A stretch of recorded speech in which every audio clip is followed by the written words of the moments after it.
ಪ್ರತೀಕಾರದ ದ್ವೇಷದ ಒಂದು ರೀತಿಯಲ್ಲಿ ಹತಾಶೆಯ ಎಚ್ಚರಿಕೆಯ ಕೊಲೆಗಳ ಸರಣಿ ನಿಲ್ಲುವಂತೆ ಕಾಣಿಸ್ತಾ ಇಲ್ಲ.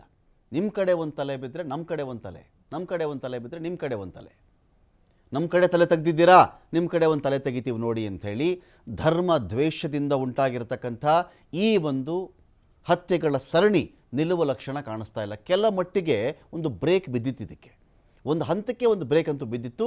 ಇದೀಗ ಮತ್ತೆ ಮಂಗಳೂರು ರಕ್ತವನ್ನು ಮಂಗಳೂರು ನೆಲ ಕುಡಿತಾ ಇದೆ. ಮತ್ತೆ ಮಂಗಳೂರಲ್ಲಿ ಹಿಂದೂ ಕಾರ್ಯಕರ್ತನೊಬ್ಬನ ಭೀಕರ ಹತ್ಯೆಯಾಗಿದೆ. ಇಲ್ಲಿ ಹಿಂದೂ ಕಾರ್ಯಕರ್ತ ಸುಹಾಸ ಶೆಟ್ಟಿ ಮರ್ಡರ್ ಆಗಿರೋದಲ್ಲಿ ಹಿಂದೂ ಕಾರ್ಯಕರ್ತ ಅಂತ ಅವನು ಗುರುತಿಸ್ಕೊಳ್ತಾ ಇದ್ದ. ಸುರತ್ಕಲ್ನ ಫಾಜಿಲ್ ಕೊಲೆ ಕೇಸ್ನ ಪ್ರಮುಖ ಆರೋಪಿ ಕೂಡ ಇವನು. ಸುರತ್ಕಲ್ನಲ್ಲಿ ಫಾಜಿಲ್ ಎನ್ನುವವನ ಮರ್ಡರ್ ಆಗಿತ್ತಲ್ಲ, ಫಾಜಿಲ್ ಇವನ ಮರ್ಡರ್ ಆಗಿತ್ತಲ್ಲಿ ಈ ಒಂದು ಮರ್ಡರ್ ಕೇಸ್ನಲ್ಲಿ ಪ್ರಮುಖ ಆರೋಪಿಯಾಗಿದ್ದ ಸುಹಾಸ್ ಶೆಟ್ಟಿ. ಫಾಜಿಲ್ ಕೊಲೆಗೆ ಪ್ರತೀಕಾರವಾಗಿ ಸುಹಾಸ್ ಶೆಟ್ಟಿ ಮೊನ್ನೆ ಆಚೆ ಬಂದಿದ್ದ ಮೇಲೆ ಇವನನ್ನು ಬಿಡಬಾರ್ದು ಅಂಥೇಳಿ ಇವನನ್ನು ಅಟ್ಟಿಸ್ಕೊಂಡೋಗಿ ಬೆನ್ನಟ್ಟಿ ಹೋಗಿ ಇವನನ್ನು ಮುಗಿಸಿದ್ದಾರೆ. ಮಂಗಳೂರು ಹೊರವಲಯದ ಬಜಪೆ ಕಿನ್ನಿ ಪದವು ಬಳಿಯಲ್ಲಿ ಇವನು ಮರ್ಡರ್ ಆಗಿರೋದು. ಮಾರಕಾಸ್ತ್ರಗಳಿಂದ ಇವನಿಗೆ 11 ಬಾರಿ ಇರಿದು ಇವನ ಕಥೆನ ಮುಗಿಸಿರೋದು. ಇವನು ಒಮ್ಮೆ ಇಂಥ ಕಡೆ ಒಂದು ಕಡೆ ಹೋಗ್ತಾ ಇದ್ದೇನೆ ಅಂತ ಗೊತ್ತಾದಾಗ ಇವನನ್ನು ಫಾಲೋ ಮಾಡ್ಕೊಂಡು ಬಂದಿದ್ದಾರೆ. ಮೀನಿನ ಗಾಡಿ ಇನ್ನೊಂದು ಗಾಡಿ ಒಂದರಲ್ಲಿ ಇವನು ಫಾಲೋ ಮಾಡ್ಕೊಂಡು ಬಂದಿದ್ದಾರೆ. ಹೇಗಾದರೂ ಮಾಡಿ ಒಂದು ಅಂಗಡಿಗೆ ಗಾಡಿ ಗುದ್ದಿಸಿ ಆದರೂ ಸರಿ ನಾನು ಬಚಾವಾಗ್ಬಿಡೋಣ ಅಂತ ಸುಹಾಸ್ ಶೆಟ್ಟಿ ಟ್ರೈ ಮಾಡಿದ್ದಾನೆ. ನೀನು ಗಾಡಿ ಗುದ್ಸಿದ್ರೆ ನಾವು ಅಂಗಡಿಗೇನೆ ಗಾಡಿ ಗುದ್ಸೆ ನಿನ್ನ ಮುಗಿಸ್ತೀವಿ ನೋಡು ಅಂಥೇಳಿ ಅವರು ಕೂಡ ಫಾಲೋ ಮಾಡ್ಕೊಂಡು ಬಂದು ಗಾಡಿಗೆ ಗುದ್ದಿಸಿ ಸುಹಾಸ್ ಶೆಟ್ಟಿಯನ್ನು ಅವನು ಪ್ರಯಾಣ ಮಾಡ್ತಾ ಇದ್ದಂಥ ಗಾಡಿಯಿಂದ ಹೊರಗಡೆ ಎಳ್ಕೊಂಡು ಬಂದು ಅವ್ರಿಗೆ ಎಷ್ಟು ತೃಪ್ತಿ ಆಗುತ್ತೋ ಅಷ್ಟು ಮರ್ಡರನ್ನು ಕನ್ಫರ್ಮ್ ಮಾಡ್ಕೊಂಡಿದ್ದಾರೆ. 11 ಬಾರಿ ಚುಚ್ಚಿ ಸತ್ನಾ ಸುಹಾಸ್ ಶೆಟ್ಟಿ ಇಲ್ವಾ ಅಂಥೇಳಿ ಕನ್ಫರ್ಮ್ ಮಾಡಿಕೊಂಡು ಜಾಗ ಬಿಟ್ಟಿದ್ದಾರೆ. ಇದೀಗ ಈ ಆರೋಪಿಗಳ ಪತ್ತೆಗೆ ಪೊಲೀಸರು 4 ತಂಡಗಳನ್ನು ರಚನೆ ಮಾಡಿದ್ದಾರೆ. ಬಜಪೆ ಪೊಲೀಸ್ ಠಾಣೆಯಲ್ಲಿ ಪ್ರಕರಣ ಒಂದು ಕಡೆ ದಾಖಲಾಗಿದೆ. ಪ್ರತೀಕಾರದ ಕೊಲೆ ಹೇಗಾಗ್ತಿದೆ ಮಂಗಳೂರು, ನಾವೆಲ್ಲ ಈಗ ಭೀಮಾ ತೀರದ ನೆತ್ತರಣ ಕಥೆಗಳ ಬಗ್ಗೆ ನಾವು ಓದ್ತಾ ಇದ್ವಿ. ಈಗ ಮಂಗಳೂರು ಸಮುದ್ರ ತೀರದ ಕೊಲೆಗಳ ಬಗ್ಗೆ ನಾವು ಮಾತಾಡಬೇಕು. ಮಂಗಳೂರಲ್ಲಿ ಸಮುದ್ರ ತೀರದ ಕೊಲೆಗಳು, ಈ ಮಂಗಳೂರಿನ ಸಮುದ್ರ ತೀರ ಇನ್ನೆಷ್ಟು ರಕ್ತವನ್ನು ಕುಡಿಯುತ್ತೆ, ಇಲ್ಲಿ ಮುಗಿಯೋದೇ ಇಲ್ಲ. ಇಲ್ಲಿ ಇವ್ರ ಕಡೆ ಕೇಳಿದ್ರೆ ನಾವು ಮಾಡಿದ್ದೇ ಸರಿ ಅಂತಾರೆ, ಅವ್ರ ಕಡೆ ಕೇಳಿದ್ರೆ ನಾವು ಮಾಡಿದ್ದೇ ಸರಿ ಅಂತಾರೆ. ಹಾಗಾದ್ರೆ ಅವನವನು ಸಾಯಿಸ್ಬೋದಾಗಿತ್ತಾ ಫಾಜಿಲ್ನ, ಅದಕ್ಕೆ ನಮ್ಮ ಕಡೆಯವ್ರು ಮಾಡಿದ್ದಾರೆ ಅಂತ ಇವ್ರು ಅಂತಾರೆ. ಇವ್ರನ್ನ ಕೇಳಿದ್ರೆ ಹಾಗಾದ್ರೆ ಹಿಂಗೆ ಆಗ್ತಿರುತ್ತಲ್ಲಪ್ಪ, ರಾಜಕಾರಣಿಗಳು ಆರಾಮಾಗಿರ್ತಾರೆ,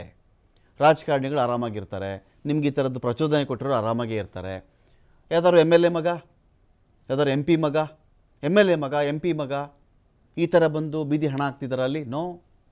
ದೊಡ್ಡ ಮುಖಂಡರುಗಳು, ಈ ಕಡೆ ಸಮುದಾಯದ ದೊಡ್ಡ ಮುಖಂಡ, ಆ ಕಡೆ ಸಮುದಾಯದ ದೊಡ್ಡ ಮುಖಂಡರುಗಳು, ಒಂಥರ ಬೆಂಕಿ ಭಾಷಣಗಳನ್ನು ಮಾಡ್ತಕ್ಕಂಥವ್ರು, ಇವ್ರ ಮನೆಯ ಮಕ್ಕಳು ಹಿಂಗೆ ಬೀದಿ ಹೆಣ ಹಾಕ್ತಿದ್ದಾರಾ ಅಂದರೆ ಇಲ್ಲ. ಮತ್ತು ಹೆಣ ಹಾಕ್ತಿರೋದು ಯಾರು? ಹೆಣ ಹಾಕ್ತಿರೋದು ಸಾಮಾನ್ಯ ಜನಗಳ, ಸಾಮಾನ್ಯ ತಂದೆ ತಾಯಿಯ ಮಕ್ಕಳು ಈ ಥರ ಬೀದಿ ಹೆಣ ಹಾಕ್ತಿದೆ. ಎರಡೂ ಕಡೆಯವ್ರಿಗೂ ಸೇರಿಸಿ ಹೇಳ್ತಾ ಇರೋದು ಮಾತಿದು. ಯಾವ MLA ಮಗನೂ ಸಾಯಲ್ಲ ಇಲ್ಲಿ, ಯಾವ MP ಮಗನೂ ಸಾಯಲ್ಲ. ಫಾರಿನಲ್ಲಿ ಒಳ್ಳೊಳ್ಳೆ ಯೂನಿವರ್ಸಿಟಿಗಳಲ್ಲಿ ಓದ್ತಿರ್ತಾರೆ, ದೊಡ್ಡ ಬಿಸ್ನೆಸ್ ಮಾಡ್ತಿರ್ತಾರೆ, ಐಷಾರಾಮಿ ಕಾರುಗಳಲ್ಲಿರ್ತಾರೆ, ಬಂಗ್ಲೆಗಳಲ್ಲಿರ್ತಾರೆ.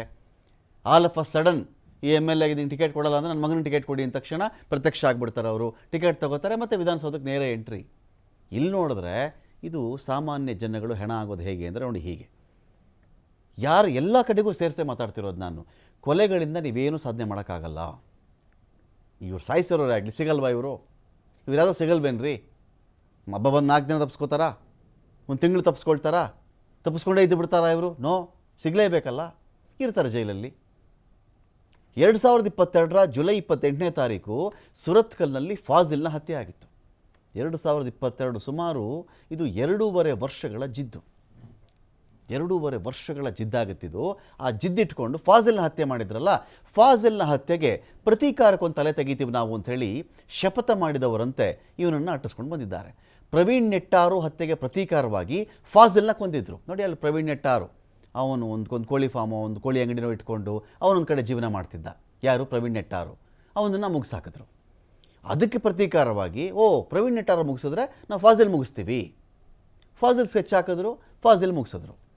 ಫಾಜಿಲ್ ಹತ್ಯೆ ಕೇಸ್ನ ಪ್ರಮುಖ ಆರೋಪಿಯಾಗಿದ್ದು ಯಾರು ಅಂದರೆ ಇವನೇ.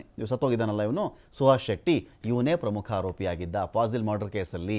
ನಿನ್ನೆ ರಾತ್ರಿ 8:30 ಸುಮಾರಿಗೆ ಸುಹಾಸ್ ಶೆಟ್ಟಿ ಮೇಲೆ ದಾಳಿಯಾಗಿರೋದಿದ್ದು. ನಡು ರಸ್ತೆಯಲ್ಲೇ ತಲವಾರಿಂದ ಸುಹಾಸ್ ಶೆಟ್ಟಿ ಮೇಲೆ ಅಟ್ಯಾಕ್ ಆಗಿದೆ. ಇಲ್ಲಿ ಇನೋವಾ ಕಾರಲ್ಲಿ ಸ್ನೇಹಿತರ ಜೊತೆಯಲ್ಲಿ ಸುಹಾಸ್ ಹೋಗ್ತಾ ಇದ್ದ. ಸ್ವಿಫ್ಟ್ ಒಂದು ಕಾರು, ಪಿಕಪ್ ವಾಹನ, ಈ ಮೀನು ತುಂಬ್ತಾರಲ್ಲ ಅಂತ ಒಂದು ಪಿಕಪ್ ವಾಹನದಲ್ಲಿ ಇವರೇನು ಮಾಡ್ತಾರೆ, ಆ ಕಾರನ್ನು ಚೇಸ್ ಮಾಡ್ಕೊಂಡು ಬಂದು ಕಾರನ್ನ ಅಡ್ಡಗಟ್ತಾರೆ. ತಪ್ಪಿಸ್ಕೊಳ್ಬೇಕು ಸಲುವಾಗಿ ಇವನೇನು ಮಾಡಿಬಿಡ್ತಾನೆ, ಸಲೂನ್ಗೆ ನುಗ್ಗಿಸ್ಬಿಡ್ತಾನೆ ಇವನು ಸುಹಾಸ್ ಶೆಟ್ಟಿ. ಅಷ್ಟೇ ಸಲೂನ್ಗೆ ಹೋದಾಗಾದರೂ ಸರಿ ನಾನು ಹೆಂಗೋ ಬಚಾವಾಗ್ಬಿಡ್ತೀನಿ ಇಲ್ಲಿ ಅಂತ ಹೇಳಿ. ಸುಹಾಸ್ ಅಲ್ಲಿ ಗುದ್ದಾದ ಮೇಲೆ ಕಾರಿಂದ ಇಳಿಬೇಕಾದ್ರೆ 4ರಿಂದ 5 ಜನ ದುಷ್ಕರ್ಮಿಗಳೇನು ಮಾಡ್ತಾರೆ, ದಾಳಿಯನ್ನು ಮಾಡ್ತಾರೆ. 4-5 ಜನದ ಬಳಿಯಲ್ಲಿ 4-5 ತಲವಾರುಗಳೋ ಚಾಕುನೋ ಇರುತ್ತಲ್ಲ, ಚುಚ್ಚಿದ್ರು, ಕೊಂದರು. ಇದು ವಿಷಯ.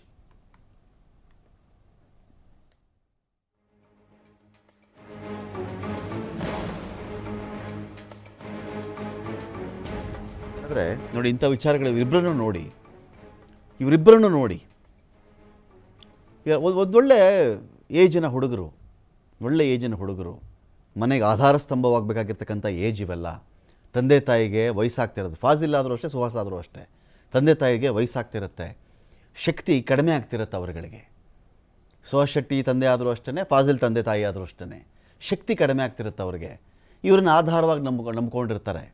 ಮನೆಯಲ್ಲಿ ಮಗನ ಸಾವನ್ನು ಅರಗಿಸ್ಕೊಳ್ಳುವಂಥ ಶಕ್ತಿ ತಂದೆ ತಾಯಿಗಳಿಗಿರಲ್ಲ. ತಂದೆ ತಾಯಿಗೆ ಅವರೇ ಜೀವನ ಅಂದ್ಕೊಂಡಿರ್ತಾರೆ, ಅವರೇ ಭವಿಷ್ಯ ಅಂದ್ಕೊಂಡಿರ್ತಾರೆ, ವಯಸ್ಸಾದ ಕಾಲದಲ್ಲಿ ಒಂದು ಆಧಾರ ಅಂದ್ಕೊಂಡಿರ್ತಾರೆ. ಅಂಥ ತಂದೆ ತಾಯಿಗಳು ಇವರ ಮುಖದ ಮೇಲೆ ಇವತ್ತು ಮಣ್ಣು ಹಾಕಬೇಕಲ್ಲ, ಇವ್ರಿಗೊಂದು ಅಗ್ನಿಸ್ಪರ್ಶ ಮಾಡಬೇಕಲ್ಲ. ಯಾವ ತಂದೆ ತಾಯಿಗೆ ಬೇಕ್ರಿ ಈ ಕೆಲಸ? ಯಾವ ತಂದೆ ತಾಯಿ ಬೇಡ್ಕೊಳ್ತಾರೆ ಈ ಥರ ನಡೀಲಿ ನಮ್ಮ ಮನೆಯಲ್ಲಿ ಒಂದು ಘಟನೆ ಅಂತೇಳಿ? ಇಲ್ಲ. ಈ ಕೊಲೆಗಳು, ಈ ತಲೆ ತೆಗೆಯೋ ವಿಚಾರಗಳು ಒಂದು ಎಂಡ್ ಬೇಡವಾ ಇದಕ್ಕೆ? ಒಂದು ಎಂಡ್ ಎಲ್ಲಿ? ಒಂದು ಪ್ಲ್ಯಾನ್ ಮಾಡ್ಕೊಂಡು ಹೋದ್ರೆ ಮುಗಿಸ್ಬಿಡ್ತಾರೆ ರೀ. ಒಬ್ಬನೇ ಹೊರಟ, ಸಿಗ್ತಾನಂತೆ, ಇಂಥ ಕಡೆ ಹೋಗ್ತಾ ಇದ್ದಾನಂತೆ, ಯಾರೂ ಇಲ್ವಂತೆ, ಅವನ ಹತ್ರ ವೆಪನ್ ಇಲ್ವಂತೆ, ಇವತ್ತು ಗೊತ್ತಾದ್ರೆ ಸಾಕು, ಮುಗಿಸು. ಪ್ಲ್ಯಾನ್ ಮಾಡಿ ಅಟ್ಯಾಕ್ ಮಾಡ್ರು ಅವನ್ನ, ಎಲ್ಲೆಲ್ಲ ಓಡ್ತೀವಿ ಅಂತ ತಿಳ್ಕೊಳ್ಳಿ. ಯಾರೋ ಇರ್ತಾನೆ, ಈ ಗ್ರೂಪಲ್ಲಿ ಒಬ್ಬ ಇರ್ತಾನೆ, ಆ ಗ್ರೂಪಲ್ಲಿ ಒಬ್ಬ ಇರ್ತಾನೆ, ಹಿಂಗೆ ಹೋಗ್ತಿದೆ ನೋಡು ಅಂತೇಳಿ ಹೇಳ್ಕೊಡೋನು. ಈ ಗ್ರೂಪಲ್ಲಿ ಒಬ್ಬ ಇರ್ತಾನೆ, ಆ ಗ್ರೂಪಲ್ಲಿ ಒಬ್ಬ ಇದ್ದೇ ಇರ್ತಾನೆ. ಮಾಹಿತಿ ಹಾಗೆ ಬಂದು ಬಿಡಲ್ವಲ್ಲ ಇಲ್ಲ ಅಂದರೆ. ನೋಡಿ, ಹಿಂದೂ ಕಾರ್ಯಕರ್ತ ಸುಹಾಸ್ ಶೆಟ್ಟಿ ಕೊಲೆ ಪ್ರಕರಣಕ್ಕೆ ಸಂಬಂಧಪಟ್ಟಂತೆ ಇದೀಗ ಸುಹಾಸ್ ಶೆಟ್ಟಿ ಮೃತದೇಹ ಸ್ವಗ್ರಾಮವನ್ನು ತಲುಪಿದೆ. ಅವನ ಊರಿಗೆ ಬಂತು. ಕಾರಿಂಜದ ಪುಳಿಮಜಲು